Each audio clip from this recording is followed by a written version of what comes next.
Hello बच्चों, आइए प्रश्न समझते हैं। हमारा प्रश्न है, जंतु तथा पादप कोशिकाओं में प्रमुख अंतर है।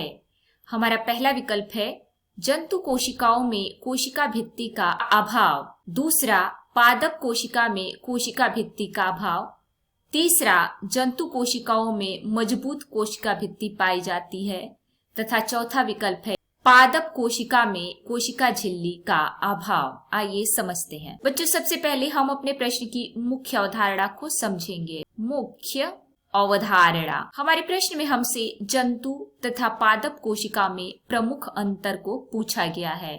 आइए लिखें, जंतु तथा पादप कोशिका में अंतर। क्या अंतर है समझेंगे। बच्चों, एक तरफ लिख लेते हैं जंतु कोशिका तथा दूसरी तरफ पादप कोशिका, फिर हम दोनों के अंतर को समझेंगे। बच्चों, सबसे पहले बात करेंगे कोशिका भित्ति की। कोशिका भित्ति, बच्चों जंतु कोशिका तथा पादप कोशिका में सबसे प्रमुख अंतर यह होता है कि जंतु कोशिका में कोशिका भित्ति अनुपस्थित होती है, जबकि पादप कोशिका में यह उपस्थित होती है। पादप कोशिका में कोशिका भित्ति उपस्थित होती है। अब हम लवक की बात करेंगे तो लवक जैसे हरित लवक इत्यादि जंतु कोशिका में अनुपस्थित होते हैं, जबकि पादप कोशिका में लवक उपस्थित होते हैं। तीसरा है सेंट्रियोल। जंतु कोशिका में सेंट्रियोल उपस्थित होता है, जबकि पादप कोशिका में सेंट्रियोल अनुपस्थित होता है। तो ये कुछ प्रमुख अंतर